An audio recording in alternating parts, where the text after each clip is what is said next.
side of the moon. All the cake. It's like, it's so low down. Dark side. Heavy, huh? Here you go. I love you, I wanna pass it on, I wanna give and give till it's all gone. I wanna know you while we have the time, 'cause that's all I got to leave behind. Is because the purple color that's in the grape goes into the juice and into ultimate. You see here? They put like grapes there and then they added yeast. And it will squeeze the juice out using this thing to crank it down. They made it into wine. Yeah, that's flashy. Better.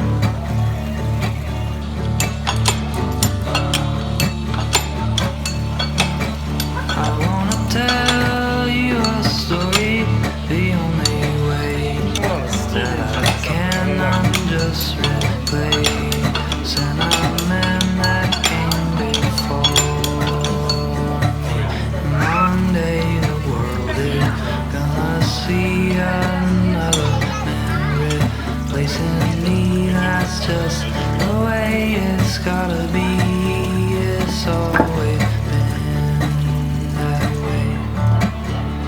The dark side of the moon. All the cake.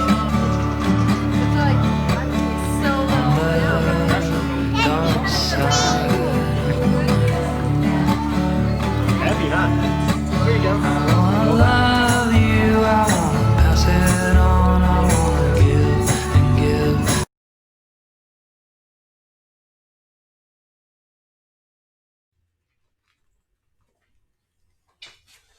Hello. Kevin Luther here with Voluptuary and Lucid Wines, as well as Jerome Luther. Hello, everybody. And we're here for our last of our series of wine and food pairing specials. So we are doing wine and food pairing specials with our Voluptuary and Lucid Wines, talking about food pairings and, well, eating and drinking wine on air for 3 weeks in a row. We did a Thursday, a Friday, and a Sunday as a way to informally get your vote on which new day we should do our shows on. And this is the last of them. So, yeah, I hope you guys have been enjoying the food and wine pairings. Some of you guys have done all 3 of them. Some have just hopped in for one or the other. And yeah, we're going to have some good time. We're going to taste through some awesome food Jerome has prepped for us and taste through mostly a Lucid heavy lineup, I believe. But yeah, we got the one Voluptuary one. Yeah, in the first vintage, the Voluptuary came out first, and there was 8 different labels. Then the Lucid came out, 8 of those. Because sales have been heavier than expected, we're actually sold out, I think, of 5 of the 8 Voluptuary wines. So, and 2 of the Lucids. So the lineups are becoming more Lucid heavy until the next vintage comes out, which will be very soon. Yeah, the crazy thing is we're sold out of 5. The other 3 are about 20 bottles from being sold out and will be sold out within 2 weeks, 2-3 weeks. So yeah, the Voluptuary is almost entirely sold out, but there is a new vintage coming out, and that is going to be one of the cool upcoming shows we have. We have the new vintage release party that is August 7th, I believe. Check the calendar. Correct. It's a Friday. And that is the winner of our, which day is best informal competition. Friday came up as probably the most purchases and the most engagement from people. People seem to be able to log in at that time well. And Sunday just, isn't the most convenient as far as getting stuff done. Yeah. So we're going to end up doing Fridays from now on. But the cool thing about these videos is while we do them live, as we are right now, we then save this video on Facebook and YouTube, and you can watch it anytime. And you will see cool things like a sudden gap in video where it's like, whoa, they just suddenly moved places, but there was no awkward moments. We're going to edit out any bad jokes and awkward moments. So you'll barely see me at all. Yeah, so for those of you who are watching this from the future, hello from the past. It's a good time. Informal time travel. So yeah, we without further ado, I guess we can taste some wine. You guys at home probably have your wine in tasting kits. We have the full bottles in front of us. Some of you guys buy the full 5-bottle pack. Some of you guys buy the 4-ounce, about 100 ml tasting kit, some buy the 2-ounce, about 50 ml tasting kit. So we have all sorts of different sizes for anyone. Of course, we also have the 2-person pack. Whatever you have, you can crack open that first one. It will be the L2 Urban Flora Rosé. And as Jerome said, we have the 2 brands launched around the same time about a year ago, Voluptuary first and Lucid on its tail. And it was all my wanting to launch my own wineries, focus on organic and natural wine. And, it's just been a huge success. And we've really had a lot of support from the local community. And then more recently, from people all across the country watching our videos and getting these kits. And not just these public tastings, but we're now doing tons of private tastings. So if you have a group of, 10, 20, 30 of you, a family gathering or a business event or a team building thing at your work, we've been doing 5 of those a week right now. And we do those usually on Zoom. So that's another thing you guys can check out. But without further ado, again, now we can. The video's still playing. It's all working on all my stuff here. All right, my phone is on time delay as well, apparently. Yeah, it's all working on YouTube and Facebook. But we always, that's another thing. If there is any sound or video issues, please let us know in the comments. We can react and fix anything. We are pretty bad computer programmers and web people. I don't even know the right terms, but we were able to fix them if things come up and give us feedback there. But. So yeah, this first wine is the Lucid L2 Urban Flora Rosé. So pour that into your glass, and you're going to notice one thing right off the bat, which is that this is a darker style rosé.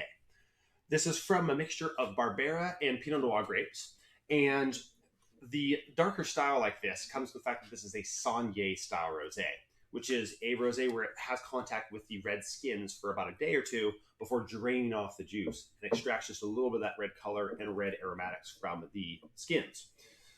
But if you smell this wine is just so fruity. That kind of style of rosé that I'm doing here is really fruit forward, really aromatically fruity and floral. And then on the palate, it's got some crisp acidity. It's got some freshness. It almost seems like it's so fruity. There almost seems like there's a pinch of sweetness there, but it's not sweetness. It's just the fruitiness coming through. Yeah, and I really like it for that fact. A lot of rosés and similar wines, to make them more accessible to people, a lot of people add residual sugars in one way or another. I guess you can't technically just add sugar, so they'll add more like grape juice after fermentation, which is it's basically the same thing. But you end up with a really sweet, syrupy type of rosé. Mm-hmm. I don't really like that sweet. I like the tart, the fruit forward, the aromatic herbaceous notes. Yeah. And this really embodies that style. Exactly. So this is keeping the dry style of rosé, not that sweet, old school white Zinfandel style. It's more of a fresh style, and it's more crisp. It's bone dry. There's no sugar here. So if you're calorie counting, this is relatively low alcohol and no sugar. So this is about as low alcohol, as low calorie as wine can get. No carbs. So this is, keto friendly and all that good stuff. While still being like luscious and fun, it's like, that's my style of rosé. I like something that has aromatics and intensity of flavor, but I don't like sweet, and I don't want it to be too rough either. I like that fruit forward, but complex characteristic.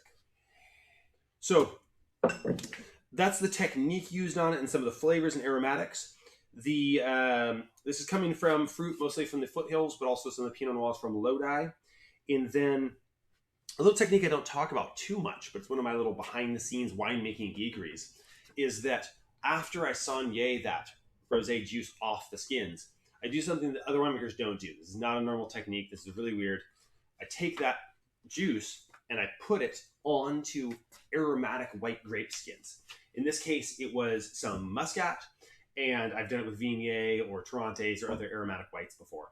And it's a really cool technique that extracts extra tropical fruit and bright and floral notes into the wine, because Muscat tends to have that flavor. So if you get a lot of tropical fruit, floral notes in this wine, that's largely where that comes from. And then beyond that, then the wine was put down to barrel and aged there. After I pressed it off, had the wine going, it finished fermentation in barrel and then aged there for about 8 months. And just that aging process just helps soften and smooth it out.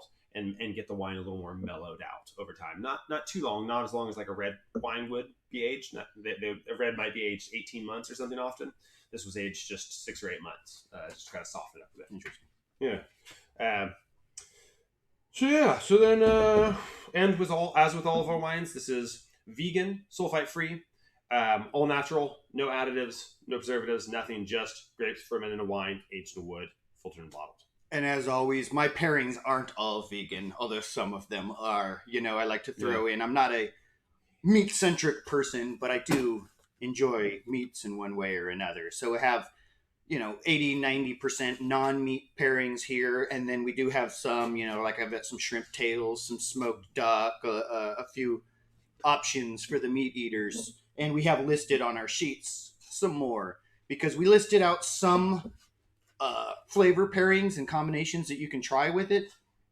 But just like with tastes in anything, there's no one right pairing. It's fun to try around and see what really works. Mm-hmm. Like the watermelon is a fantastic pairing with it.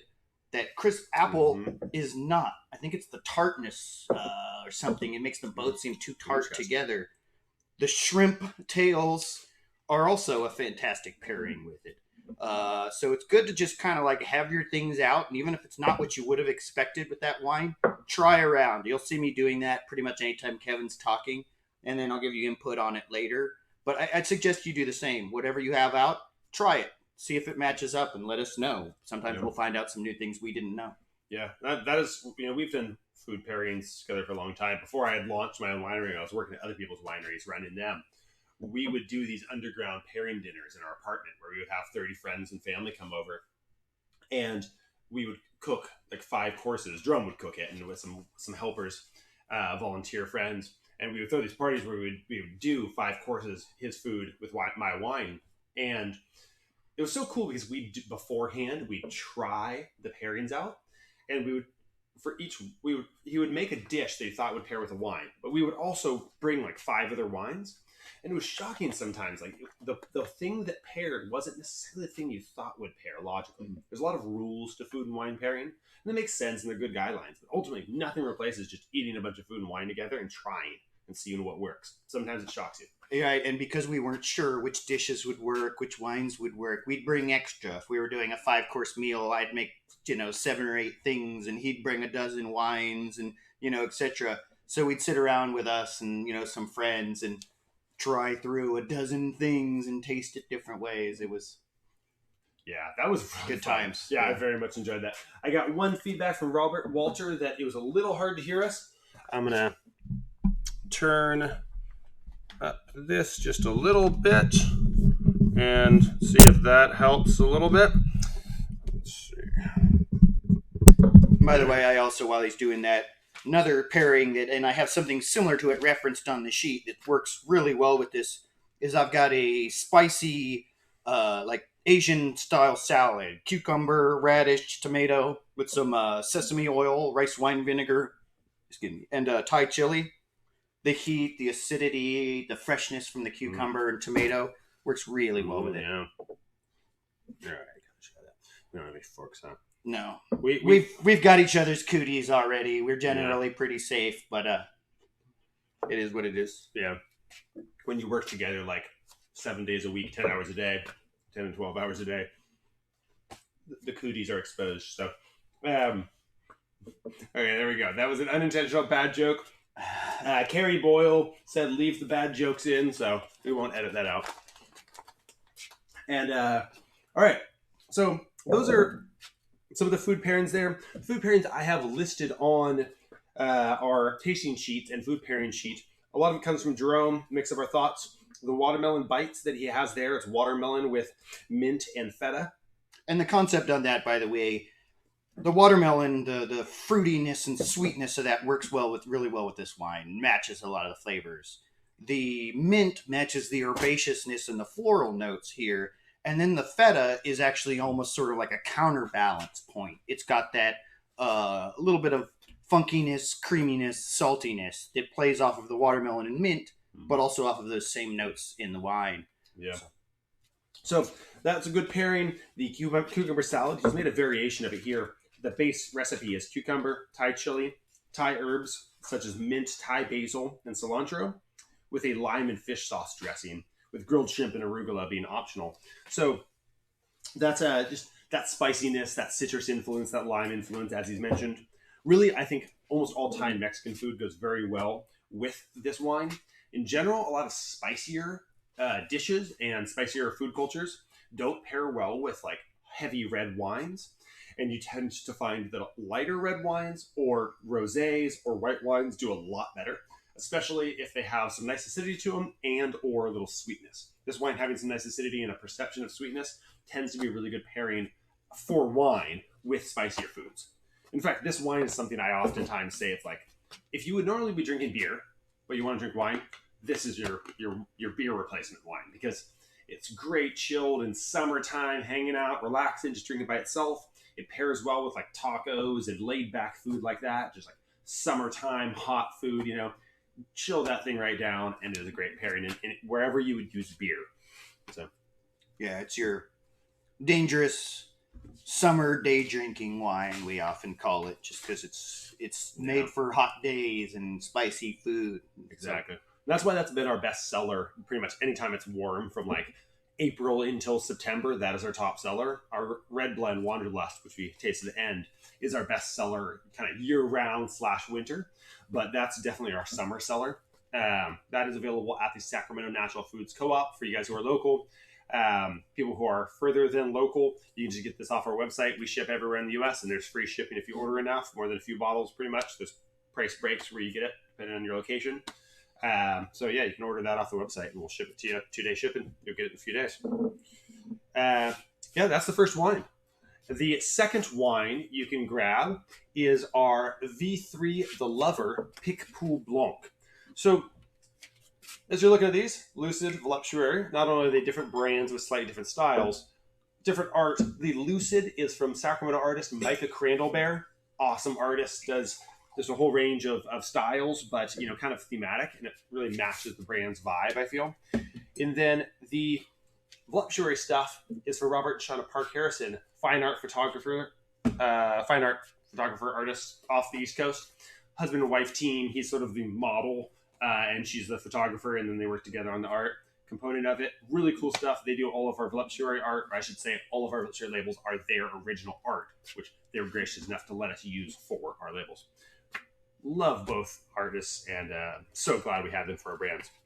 So Voluptuary, you know, that art's just a little darker and more macabre and quirky in a lot of ways. I think it suits the wines. This V3, The Lover, is a great example of that. It's, you know, it's got this darker golden color. This is a skin contact style wine, sometimes called orange wine. You can kind of see that. It's orangish color. That comes partly from the fermentation on the skins, and skins of white grapes are actually golden. That extraction, as well as the fact that this was aged in oak barrels, 50% new oak, like a red wine. So that extended aging is akin to like the aging of a whiskey or a sherry, are sort of your reference points in like whiter alcohols, which is that aging of a lighter colored alcohol in an oak barrel for a long time, which you see in sherry and whiskey. You see that come through in the flavor here. It's like, wow, this has a sherry or whiskey characteristic to it. But also this crazy fruity and floral aromatic that comes from the flavors which emerge from that grape variety, Picpoul Blanc, and that fermentation on the skin extracts that into the wine. So yeah, it's a really trippy wine. This tends to be a room splitter because it's just so extreme in its flavor. It doesn't taste like a white wine. It tastes more like a red wine in terms of being dry and crisp acidity with a long finish of tannins and astringency. But it has this like sweet aromatic almost, and these caramel vanilla aromatics, just nothing like what people are used to. So if you like unique, like standout wines, this wine's that. But if you want like your simple wine, you know, simple white, easy drinking, we've got that. This isn't it though. This is definitely your sipping wine. Oh, we do, but it's sold out. Coming soon again, the next vintage. So it's true. A lot of our summertime wines are like selling out right now. So I really love this one, though. I can sit back and sip this. It's a white wine, but I oftentimes don't even chill this. I think you're the same way on this. Yeah. Drinking it warm, you get more of those interesting aromatics. So, cool. Oh, cool. Robert Walker said thanks. Seems like you can hear a little better. I think we're also projecting a little better now. Both of us can be mumblers, so it's a good reminder to talk loudly when we're on air. So, yeah, these grapes are organically grown. All the voluptuary stuff is 100% certified organically grown. This comes from Bokish Vineyards. And, yeah, it's a cool spot where this grape is a late ripening white grape. So normally white grapes in hot regions like Lodi would ripen in August, and they're not really fully flavored yet. But this, because in its native regions, it ripens in like November. When it's grown in Lodi, it still ripens fairly late, like late September, early October. But because it has that extra hang time and time on the vine, as opposed to a lot of whites in Lodi that were picked in like second week of August, that extra time on the vine helps really enhance some of the flavors. And it also keeps more acidity because it's not ripe so early in the middle of the heat. It doesn't get like mealy, you know, like you kind of would think like hot weather apples that are like overripe. You know, you don't want that. This keeps its acidity very nicely, which is why you see that in the wine. Yeah, it's really nice. I like the effect you get with the whites done in the red wine style like this. Yeah. It really gives you that nice balance of the two. So. Yeah, it's a real trippy thing that has become a huge trend amongst natural winemakers. Natural winemakers it's a school of winemaking, a group of winemakers, and a trend that is largely based in two facts or two approaches. One is trying to make wine without so many inputs. So not adding bagged scientific yeast, you know, letting it be wild yeast from the grapes or from the air, ambiently fermenting the wine, and not adding preservatives, not adding a bunch of additives to your wine. So that purity, that natural winemaking is half of it. The other half of it is embracing extreme flavors and not trying to like funnel them into a mainstream flavor profile. And so orange wine is like an extreme version of it. It tastes nothing like what we're used to, but it's pretty cool. So if you just accept it as, well, that's interesting, then it can be killer. Oh yeah. Okay. So we'll talk about food pairings here, and then I'll go back to my other pairings. But food pairings for this, you know, I say things like cornbread, sesame seasoned chicken. Just sesame chicken works. So just any sesame dish, really. Sushi works really well. Most nuts, because it kind of has this nuttiness to it, as well as any cheese platter, because there is this creaminess that comes from when you age wine that long on the yeast extract into the wine this sort of like doughy pastry flavor. So I think that pairs very well with like cheesy things or certain pastries. And then, mac and cheese. Jerome always says shrimp and grits, which I think is another great pairing here. Right, and it ties into, I mean, a lot of the things you already referenced, like cornbread. I mean, grits is just it in another form, and the seafood, you know, as well. But yeah, something that you have on the sheet a little bit, but don't quite touch on. My favorite pairing with this so far is the sourdough bread with some garlic hummus. It really plays off a lot of those notes, the yeastiness, a little bit of like the funk from and cream from the garlic hummus, nuttiness as well. I thought that was fantastic with it.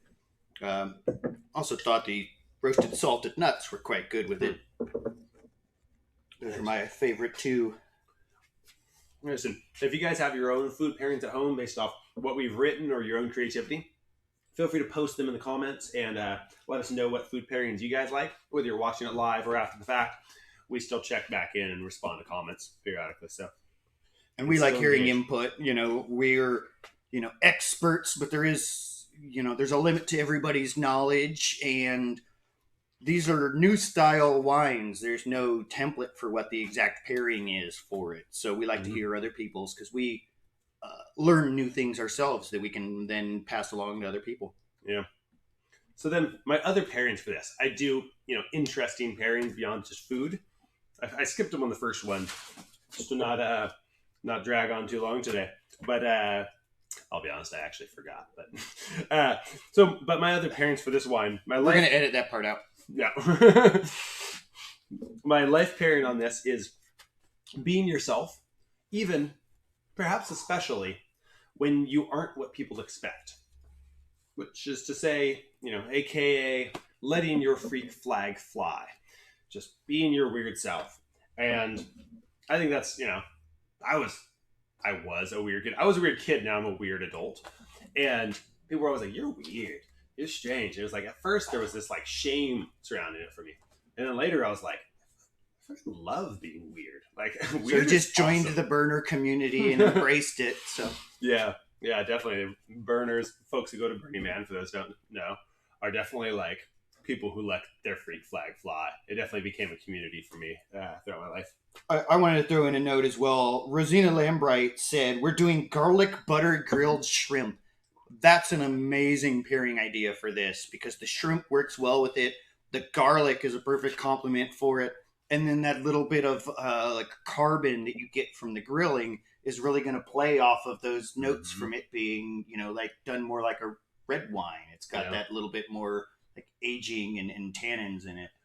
Also because, garlic butter grilled shrimp is good with good. anything. That's like garlic and butter on anything is pretty much always going to be good. And then shrimp.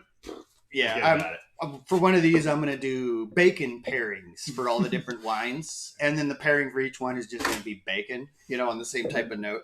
But, right. Yeah, great idea. So, then my literary pairing, it's all kind of on the same theme. This is from Lewis Carroll, the author of Alice in Wonderland. It's, "You're mad, bonkers, completely off your head. But I'll tell you a secret. All the best people are." My music pairings are Forrest Whitaker by Brother Ali. It's a really cool song about, it's by a rapper who is himself, albino, overweight, largely blind. And, he talks about how you might think I'm like ashamed of how I look or this or that or whatever, but like, I think I'm beautiful. Like, I love myself. I'm celebrating every day of existence. And it's just such an uplifting, happy song of like accepting who you are. And on a similar note, In My Mind by Amanda Palmer, which is it's kind of a similar theme, but it's more about like how when you're younger, you have a vision of who you're going to become. And you don't become that person. So you kind of feel guilty about not having achieved those dreams. But then you realize the decisions you made and the path you took were like the things that you really wanted to be. And it may not be some like valued version of yourself, some lauded version. It's like who you actually wanted to be. And there can be these moments of realization where you're just like, fucking love me. Like who I actually am now. Like forget that vision of me. This is cooler. And another really cool song, same theme. We are what we repeatedly do. Yeah. We're our habits, not our individual actions. Right. And like those like, oh, I'm gonna always water my garden and I'm gonna put away my clothes all the time. It's like in the end, you're not gonna be on your deathbed like, oh no, I wish I hadn't like stayed up all night with my friends and had like amazing sex that night. I wish I had gotten better sleep and watered my garden. It's like, you're not gonna regret those things you ended up actually doing to not like work out in the morning or whatever. Like do what you do. Sometimes you're gonna be that person. Sometimes you're gonna be like having fun, enjoying life. Like definitely good to accept yourself. Yeah, I'd accept myself if that was the option I had rolled with. All right. I consider it pretty acceptable. So before we jump into the third wine, we have a performance. Right? Oh, yeah. Thank you for the reminder. So, okay, cool. Our performance here is from Sacramento-based artist Clemon Charles. He goes by Clemon on Spotify. You can check out his music. It reminds me of like Cat Stevens or something. You'll hear it yourself. But beautiful music from this guy. And thank you, Clemon, for performing for us. We're going to throw him on here.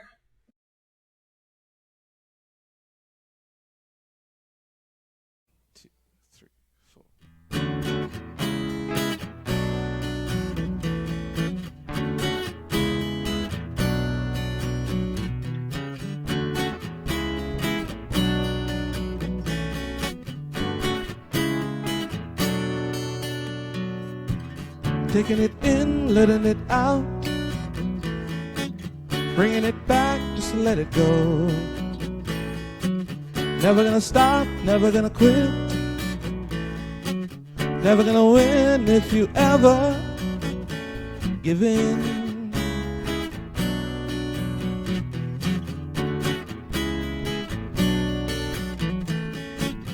It's gonna hurt, it's gonna sting, it's gonna burn, but baby we'll sing.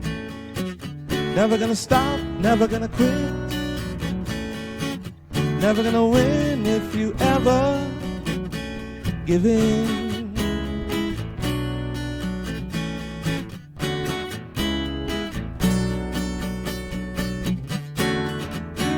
for being. You have a dog in this fight. You took a chance on winning. You know you just might. It's gonna hurt, it's gonna sting. It's gonna burn, but baby we'll sing. Never gonna stop, never gonna quit. Never gonna win if you ever give in.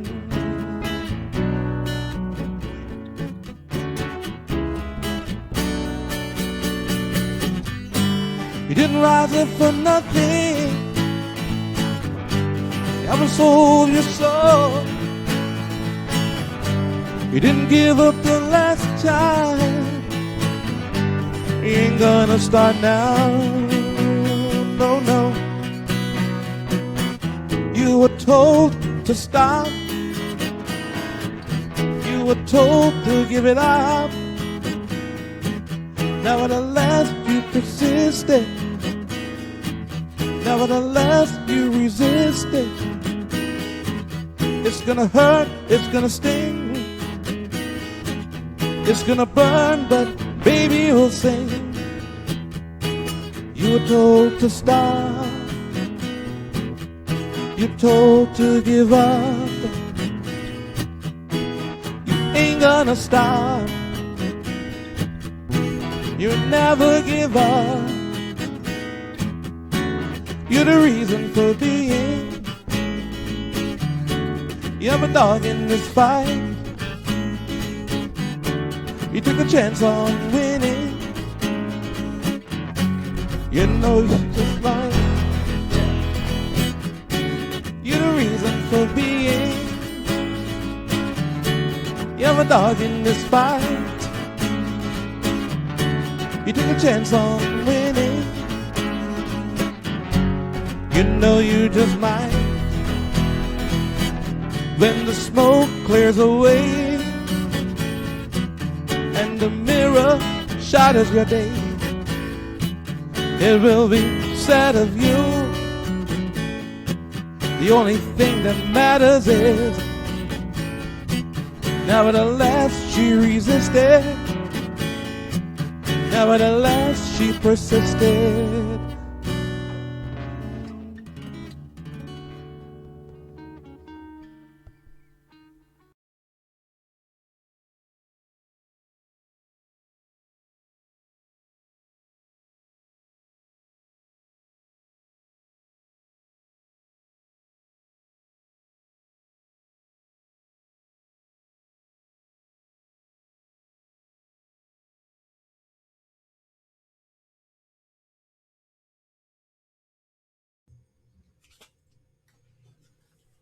All right, and we are back. Thank you, Clemon, for that wonderful performance. Again, that's Clemon Charles. You can find him on Spotify under the name Clemon. And well, if you guys want to leave him a tip, I forgot to put a link up on the website for tips for our performers, but I will post the link for doing a Cash App or PayPal tip. You guys can send it that way to our account, and we will pass that along to him 100%. We won't take any, so we'll just pass that along. And if you'd like to. So thanks, Clemon. For now, we're going to roll right into this next wine. It is the L3 Manifesto Barbera. This is another lucid wine, and it is probably our lightest lucid red in terms of being fruit forward, like blackberry, plum, cherry, but being more like some acid driven character to it, but also very few tannins. It's not a super dry or heavy red wine. In some ways, it's more summery red wine with sort of a crispness to it for a red. And I think Barbera, coming from northwest of Italy, the region where it comes from, it's really known as the people's grape. Nebbiolo grows on the hilltops, and it's kind of the wine only the rich people drink. It's very bitter and dry, and you have to age it for 20 years, so you have to be rich and have a big cellar. Barbera makes a beautiful wine that drinks super well young, more acid-driven, more fresh, and just something people drink every day of the week. Young, fresh, acid-driven. It's a burner wine. Acid-driven. Oh, sorry. I like that. So That one's for you, Carrie. yeah. Yeah. And for those of you who are Sacramento area burner followers, there was an awesome event here in Sacramento the last 2 nights. Beautiful burner community here, perform with and stuff. They just put on an awesome drive-through Burning Man style experience with live fire spinning and art cars and stuff. So if you are locally based, check out the Sac Valley Spark. They do all sorts of cool events around Sacramento open to the public. So this wine, Barbera from the foothills here. So it's originally from Italy, but it's grown here in our foothills, in part because originally, it being an Italian grape, it was brought here by Italian immigrants who came to California during the gold rush to the foothills. And they brought some grapevines with them to plant just so they could keep drinking the wine they're used to back home. And Barbera and Zinfandel basically came here for that reason and continued to thrive very well, which is why you sometimes find old vine Zinfandels or old vine Barberas, because they were planted in like the 1850s or in the generations thereafter. So you'll have these 80, 90, 100, 150-year-old vines. But then people keep planting new vineyards. You can take a cutting of a grapevine and replant it and get a new vine. So these are from younger vines, but you can get some really old vine stuff, which is kind of cool. You know, that makes sense. And I'm sure like immigrants from Europe tried to bring their grapevines to everywhere they went. But the places where it stuck are places like this, because there's not a lot of what's called Mediterranean climates in the world. But we're one of the few others, actually, other than the actual Mediterranean. I think there's one in Australia, and that's basically it. It's right? cool. I mean, there are more around the world, but yeah, it's really neat. It's like what you're talking about, like the Mediterranean. Well, it's and not if you just follow that parallel around the world, it's not not everywhere on that parallel, but of course, if it's higher elevation or too close to the mountains or whatever, it changes the climate. But you do get like they're all in a similar related zone. Yeah. So we have that cool kind of similar style of climate as them. And we also have the rolling hills. And it's not just that parallel around the world. It's that and the opposite parallel from the south, which is why you have some in South America, like in Argentina, and some in Australia, because it has to be in that temperate zone and near the coast. Exactly. That's something that I don't know wine, but I know, plants and science and stuff. So it ties in. And it throws people off when I'll talk about that different hemisphere thing in the opposite seasons. They'll say, "Oh, you're a pretty young winemaker," and I'll be like, "Oh yeah, but I've had about 20 harvests experience and making wine." And they're doing the math. I'm like, "Have you been making wine since you were like 12 or something?"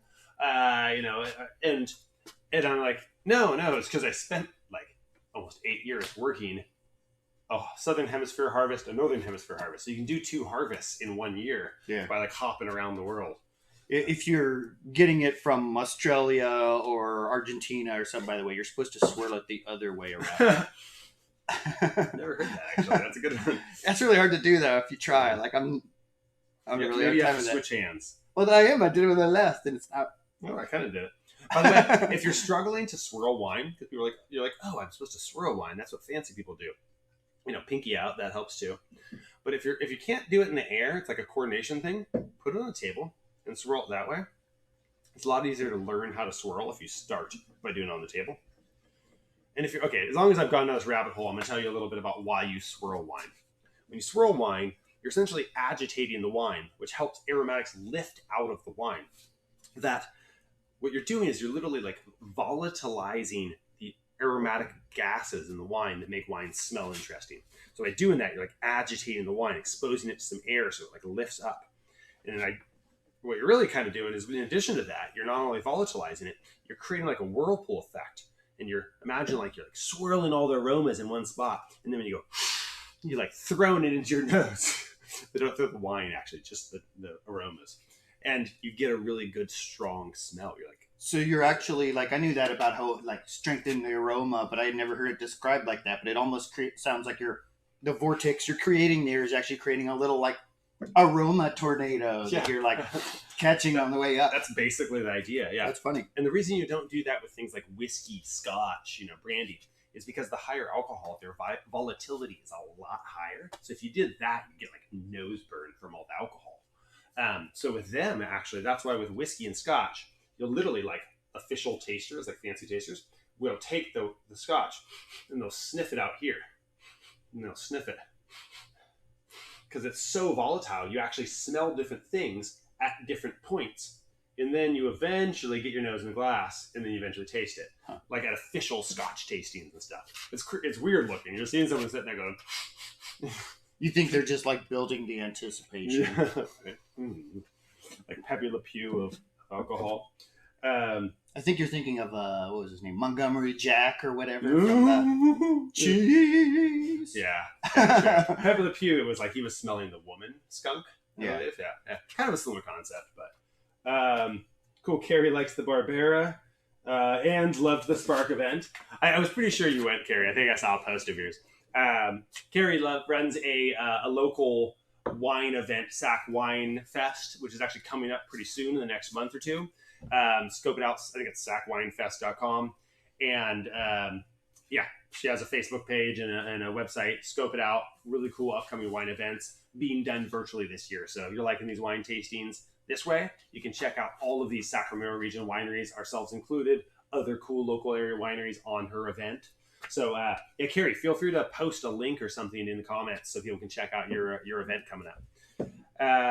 And then pairings for this wine. Let's roll into this. We got this is a wine, because it is so fruity, can go really nicely with fruit that kind of matches characteristics like cherry, any kind of orchard fruit, plum or peaches. Yeah, agreed. And Jerome grills them oftentimes. I do, and that's something. It's another way to elevate the flavor. It's almost like the fruit equivalent of swirling your wine. If you do that, and it's going to bring out different flavors. You get that carbon char flavor from the grill marks. The sugars intensify. It becomes even juicier than it already is. It's just a way to like level up your fruit. So I do that often. I didn't here, but I did make another pairing that I did about a month ago for this, and it's quickly become one of our favorites. It's tofu rubbed with a real dark cocoa powder. No sugar, just high, cacao, salt and pepper, and then just kind of char it up. Get a little bit of that same carbon notes on it, and then drizzle on some hoisin sauce, which is kind of like a plum flavor with maybe a little bit of chili in it, depending on what brand you get. And so it touches on a lot of notes of this. You get that dark fruitiness. You get that little bit of like cocoa warming spice that this has. Plays off those kind of like cinnamony, cocoa-y coffee notes that you get in this a little. And it just kind of like ties into it in a few ways. And is just a good way to eat something that not everybody enjoys. A lot of people don't like tofu because they don't know how to do it right. But if you add the flavors, if you make sure to thoroughly drain it first, it can be quite delicious. And this has become one of our favorite ways to do it. Yeah, and I mean, I think all these pairings go really nicely with this, and that one in particular, because the Barbera not only has a richness to it already, but we aged it on oak, but also some cherry wood and some maple wood. And I think in particular that maple wood brings in, like the maple wood mixed with the natural plum characteristics of this wine. You get this maple molassesy flavor that I think really has a similar flavor profile between like hoisin isn't all that different from plum sauce, and then you add in like a mapley molassesy component. You're getting this like hoisin plum sauce characteristic in the wine. So that's like such a perfect pairing in that context. And Robert Walker, in comment to our discussion of butter and bacon, said yes, butter and bacon. I think pretty much butter and bacon goes with just about anything. We'll have to bring that next time. I'm right now on a cleanse month, and so I'm not eating any meat right now. So Jerome's been kind to me and isn't tempting me with bacon today. I did move the smoked duck over near his end of the board, though, so hopefully that's not too tempting. Torture. So yeah, Margaret, I'm actually with you on the celery and hummus kick right now. I've been eating a lot of hummus and carrots and celery recently. I'm in week 3 of my cleanse, and I am on unprocessed vegan with minor exceptions like hummus I'm allowing myself. And that's why I'm also spitting my wine. I'm not drinking for a month, which is weird. He came into the shop earlier. We had a little like bottling line earlier, and he came through and he literally left a trail of half-eaten carrots behind him. Yeah. I guess there was a hole in his bag or something. And the other thing I'm doing is I'm not drinking, but I have to taste as a winemaker. So I taste and spit as many wines as possible so I can at least get a little buzz on. Yeah, okay. Other pairings. So we covered some of the food pairings on the table here. Other pairings. Chocolate goes pretty well with this wine. It doesn't go with most red wines, but Not sweet chocolate though. High percentage. yeah, You know. cacao. Yeah, yeah, exactly. So that, and then Jerome has a cocoa rubbed pork dish that goes really well with this. That he's described the tofu version, grilled stone fruit. So yeah, it pretty much covers some good food pairings. My music pairing for this is "Feeling Good" by Nina Simone. I think it just matches that kind of like mellow, rich finish on this wine. Just feeling good, you know. And the literary pairing for this, especially talking about food, J.R.R. Tolkien from The Hobbit. If more of us valued food and cheer and song above hoarded gold, it would be a merrier world. And someone told me the other day who actually said that in the book, but I forgot already. Yeah. Your notes are over there. I'll get to you after the show. Yeah. So yeah, that's the third wine. Let's crack that next one. The fourth wine is going to be the L6 Epiphany Petite Sirah. So now we're going from wine that was kind of dark in the fruits, but more acid driven and refreshing and light in the palate. This one is dark fruits, but also gets into this spicy, almost earthy characteristic area. And it's also more heavy and luscious on the finish. So this is definitely getting into your big red wine territory. I get black cherry, blackberry, almost a fig flavor. It's crazy. It really gets into this, fig Newton, dried fig kind of thing, almost dates or something. And I get some spiciness that are almost like, maple and molasses, because this was aged on maple and molasses. It's also aged on hickory. So you get like a smokiness, and spiciness, yeah. And you even get into these like leather, tobacco, foresty notes. As winemakers, we love in wines, but most people are like, "What? Leather, tobacco?" But I swear, sniff this wine, you get it. I don't know. Do you guys get that? Throw it out in the comments if you're smelling that aromatic. I want to throw in a little amusing side note here. It's not wine related at all, other than the fact that he was kind of waxing philosophic about how much he loves figs, and he thought it kind of ties in with this and that. We had a big fig tree when we grew up, and our dad built us a majestic tree house in it, and we spent all day in there every day. And Kevin's imaginary friend while we were growing up was named Figgy as a result. So I did think it's not surprising that you're noting a fig flavor in there. That's like this fig very emotional memory for you. And the funny thing about that whole figgy, it's like, okay, the obvious thing was we had this fig tree that we played in so much. But it occurred to me later, I was like, was I a clever enough kid that fig, as in figment of my imagination, that I was like aware that he was an imagined friend and naming him after that fact in a subtle way? Whoa. Yeah. Some deep shit. Yeah. Anyway. I've been kind of returning to the imaginary friend thing recently with COVID. I've been spending a lot of time by myself. So, what would be my new friend's name though? Whiny? Yeah, Wino. Wino. I do have a friend named Wino the Clown, a great Sacramento area clown if you follow clowns. He drinks, as I know many of you do. Yeah. He drinks a full bottle of wine on stage for every show. And he's done it with my wine several times. So check out Wine of the Clown. He's on Instagram. So yeah, this wine, deep, dark, serious red wine. And part of this comes from where it comes from.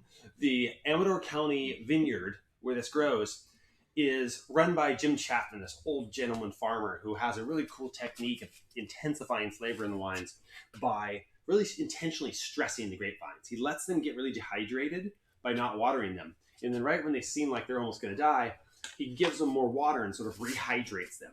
And then he lets them dehydrate a bit and then he rehydrates them again. He does this repeatedly over the course of the ripening season to stress the vines intentionally to make them put out more flavor, on the theory that by creating more flavor, birds will eat it and it spreads the genetics. It's like a grapevine survival mechanism that he's taken advantage of to maximize the flavor. So a cool technique that makes for a really intense wine. Yeah, you may remember this technique as what they did to Sisyphus in Dante's Inferno. I think it was the 7th layer of hell, where they had him climbing up, and then every time he came back and could almost get the water, and then it was just kind of like a little bit of torture to build character. Yeah, exactly. So this wine has a lot of character. Yeah. So I think this wine, food pairing wise, I've been drinking since like 8 a.m. while running the bottling line. Sorry if my jokes are even weirder than usual. yeah. Whereas I'm like so sober, I'm humorless. I'm just gonna talk about the wine. So pairings for this. The food pairings for me are more like traditional red wine pairings. You got your steak, sausage can go really well with this. Like, if you can get like some lamb with this wine, especially with sort of Moroccan seasonings, that more spicy characteristic, beautiful pairing for this one. See that? And then also mushrooms in general, shiitake or kind of the earthier style mushrooms especially go well with this wine. And also, maybe your funkier cheeses, Asiago, Manchego, blue cheese even, just anything that's kind of on that like funkier, more old world European unpasteurized style cheese will definitely be a good pairing with this wine. Any other thoughts on pairings, Jim? No, I think you nailed it pretty well. The one thing from I always have an eclectic, generally kind of Asian themed board because that's just the style of food that I like. I found these roasted salted seaweed sheets to be a incredibly good pairing with it. The funkiness, the saltiness, it just played off of it really well. It's not something you ever really listed. And I think, the steak, the mushrooms, those would be fantastic as well. But of my options, that worked out quite well. Yeah. Well, that makes sense, actually. And I'm tasting that. It is a really good pairing. It probably, for me, I would almost guess that that's largely due to the fact this wine has a very rich umami note on it. And these mushroomy, meaty, salty kind of flavors, it's like this in this rich umami aspect. And seaweed has so much umami that they're just like umami togetherness. Yeah, on that same note, the wasabi peas are quite good with it. Okay, I'll try that next. Robert Walker says he loves this one, and Margaret Luther asks if that's a fig on the corner. Actually, I don't think we have anything. No, this is a Santa Rosa plum. It's local to California, as the Santa Rosa implies, and we've got some growing, at our dad's house. So it's something that we quite enjoy a lot, but it's a very good pairing with this as well. Yeah. So we could use a little spice, maybe. A little like chili salt on it would make it an even better pairing with this. Like Mexican style, like exactly. Yeah. So that's I love this wine. It's now we're down to like the last 10, 20 bottles of that. That's another one. Other the Lucid we had a little more of. We're sold out now of like 4 or 5 out of those That Brand's wines. So yeah, we really are selling out of a lot of our wines, like just as the next vintage is getting bottled. So comment from Carrie Boyle wanted to know a little more about our estate vineyard, which is kind of a new story, and this is a good show to talk about it because we've had all these burner references. Yeah, but do you want to tell that story real quick? Yeah, so a friend of mine, Lance Murray, who is a local Sacramento area legend. He a legend and a man, and he's often referred to as King Lance. He owned an epic property up in the foothills that he threw these just massive parties, hundreds of people and DJs. It was like a little mini Burning Man. And he's a old friend of mine from just going to those parties and meeting him socially and stuff. And he reached out to me recently, just about a month ago, and said, "Hey, Kevin, I know you run a winery, and I just accidentally bought a vineyard." So it's cool when a friend of yours accidentally buys a vineyard. It's like, how does that happen? But so yeah, he accidentally bought a vineyard. He bought a 10-acre property, and there just happened to be about 5 acres with spotted vineyards throughout it. And it's just it was like the landscaping to him. He wanted the house and the view and the pool and stuff. And the vineyard was just kind of like almost a bother. So he hit me up and said, "Hey, look, you manage this vineyard. You take care of it. I've got beautiful landscaping and some bottles at the end of the year. I'm going to make them a little like King Lance label." Then he's like, "Yeah, I get some wine out of it, good landscaping. You can take the rest of the grapes for whatever you're doing, So that's now my estate vineyard. So estate usually means like the vineyard you own around your $1 million mansion winery. Like, I don't have any of that. I'm making wine in a tiny warehouse in an industrial park in the middle of Sacramento. We are an urban micro winery. So to have my own estate vineyard the only way that was going to happen, because I'm way too poor and in debt right now to buy a vineyard. The only way that was going to happen was if a friend of mine accidentally bought a vineyard. So thank you, Lance. And so so now I'm working with Lance and Vicky as his lady and managing their vineyard. It's got some Grenache and Syrah are the two main grapes there, but there's a decent amount of Chardonnay, as well as some Zinfandel and Bordeaux varieties, Cabernet Sauvignon, Merlot, and Cab Franc. So just little bits here and there. It'll only make up probably about 10% of my production, but that's my new estate vineyard.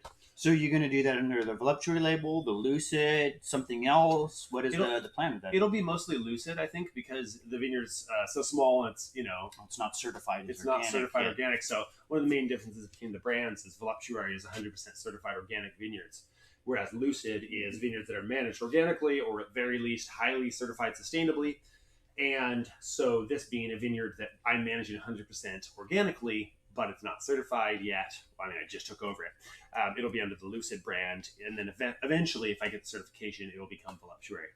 But one of the cool things I'm doing about it, and now you really got me down a rabbit hole here. I won't go too long into this, but I'm going to manage this vineyard not just organically, but with ecosystem farming, which is to say farming where I not only because organics, you can still spray organic sprays and fertilize organic fertilizers.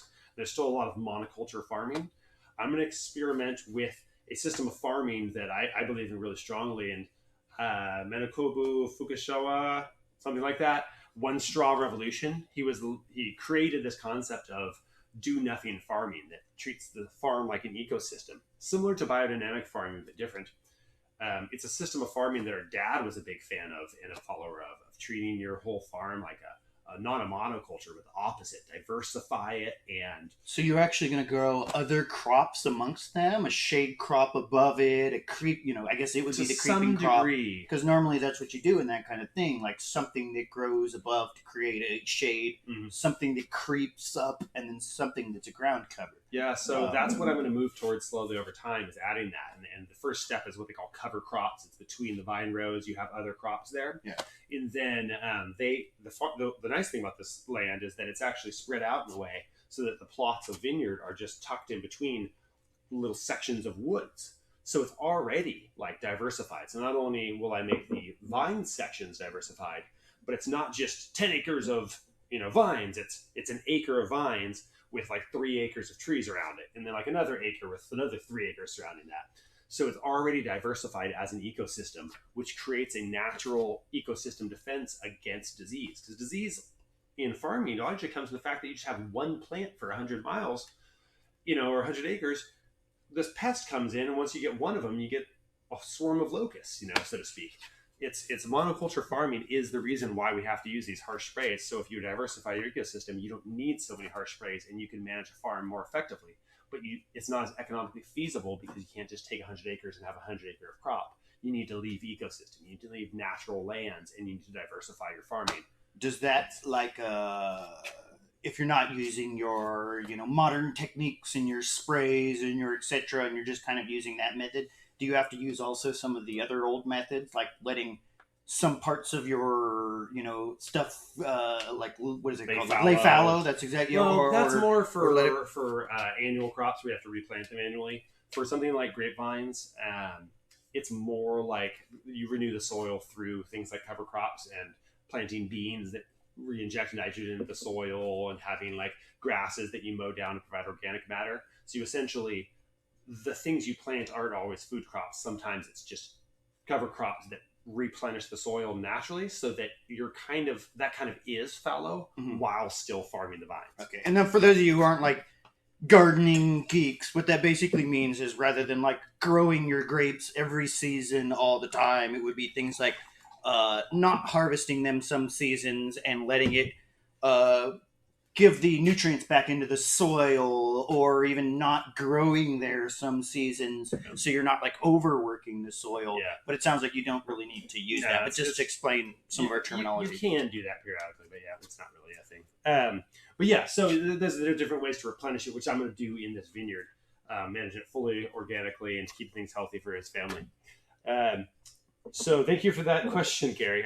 Cool. She knows Lance. Yeah, Lance is awesome. So, yeah, we are going to roll into this last wine. The fifth is our L8 Wanderlust Red Blend. Now, this wine is... Did you have any pairings on that, the Gosh. non-food that you wanted to touch on? Yeah, oh, thank you. Okay, before we move into the L8 Wanderlust, you can pour that, and while you're sipping on that, I'm going to tell you my pairing. So, for the L6 Epiphany Petite Sirah, my life pairing is mushroom hunting in a temperate rainforest. And the music pairing is Do You Realize by the Flaming Lips. My life pairing, by the way, for this is anything around a campfire or a barbecue. Mhm. Anything where you're like putting a char on your food and smoke in the air, or similar to that, hanging in your smoking den, or Mhm. for the kids these days in your stoner basement, I guess would be the same type of thing. But Anything smoky. yeah, Yeah. I think that really does play off not only the whiskey, or not whiskey, Maple and hickory, yeah. maple and hickory notes in there. Yeah, totally. I agree with that. And those are good pairings. And okay, so then the literary pairing is Henry David Thoreau. You must live in the present. Launch yourself on every wave. Find your eternity in each moment. Fools stand on their island of opportunities and look toward another land. There is no other land. There is no other life but this.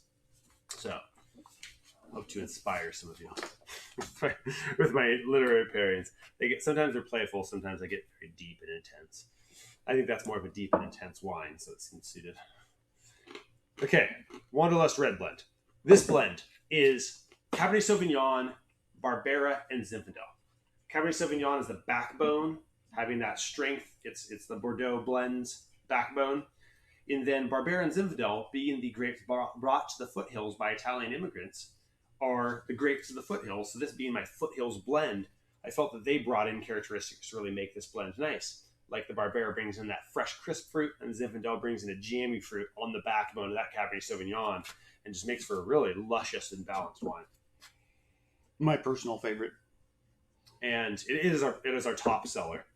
And I think here it's really ripe fruit as well, coming from warmer regions of the foothills. So you get this very ripe fruit characteristic, some of that fig again, plum, jam, raisin, almost a port-like flavor, because it is pretty high alcohol and it was aged fairly long. So you get this very developed kind of spicy flavor. And again, that smoky characteristic you really like. Yeah, and I actually want to kind of tie that back into the last comment about it being our biggest seller. It's funny, it actually started way behind in the race. It was That's not right, our yeah. biggest seller. It was one of our weakest sellers when we were trying to sell it as a standard red wine, basically. And it's so different than the standard red wines you get with that smokiness and spiciness and this depth of character. It's not like the whiskey barrel reds that you get that are just all whiskey, but it's got those kind of notes in it. Yeah. And before we realized like where this niche was, it's your non-red, your non-wine drinkers red wine for your dad who likes to sip whiskey and it's, in his den or that type of thing. It became our biggest seller. And I think also some of that is the aging effect on it. Some of those like extreme flavors mellowed out a little, like a good chili or something along those lines, where it's just really become a fantastic wine.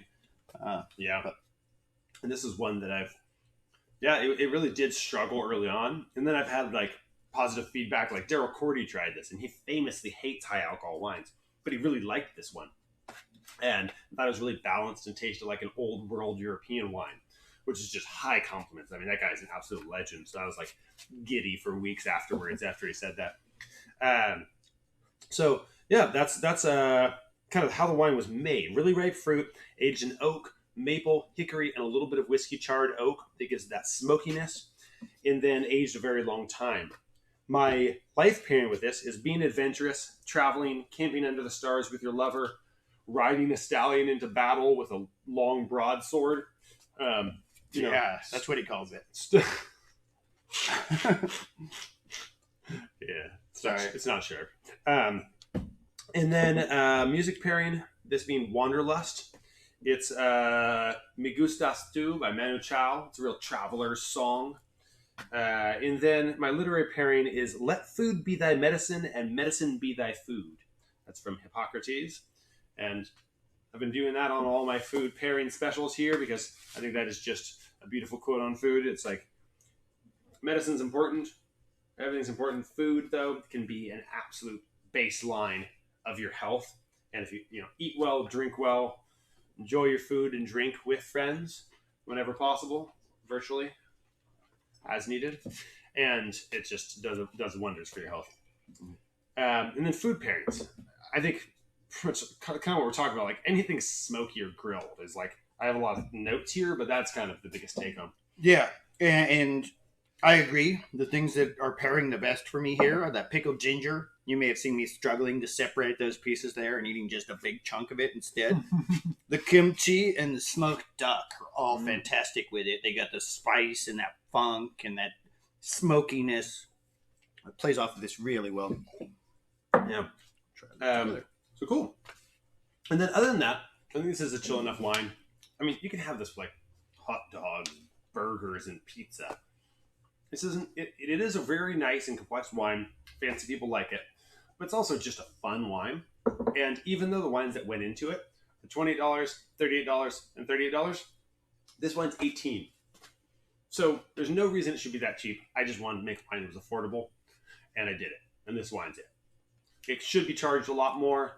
It's delicious, but you can enjoy it relatively cheaply with your pizza and burger on a Tuesday night.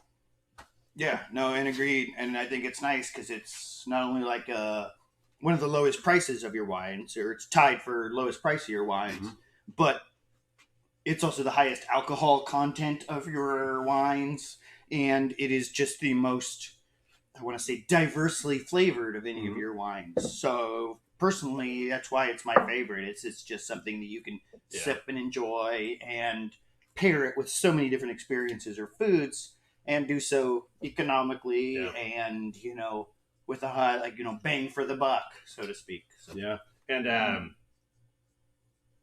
I think it just really does bring together all these cool characteristics and just make for a fun wine. Yeah. Balance of complexity and fun.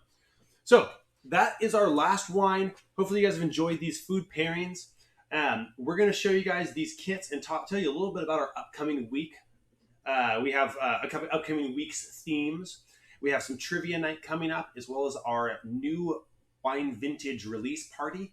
And then coming up in mid-August, we have a Sacramento SPCA. What did we come up with for the theme name? I was pitching winos and doggos, but something else won, and I don't even remember what that is. Wines and canines, or it was, I don't know. Doggy drinking day, something like that. So, but either way, I'm going to rotate us around. And for those of you guys who haven't had the kits or checking this out for the first time, here's a little preview of what we have available for our kits and what you guys can do to join us on the live shows. Ignore the boxes. We had a busy weekend. But yeah, so here are our different options. And we've recently upgraded the bottles we're using as well as the labels to fix some of the, the learning curve in doing this. Nobody's really done this before. A lot of people are now, but there's no template for it. So we now have these leak-proof bottles with a higher capacity than before. You got your 50 ml bottles, which is about a third of a glass. And you've got your 100 ml bottles, which is about 2/3 of a glass. So it's about a quarter of a bottle or about 2/3 of a bottle, depending on your taste.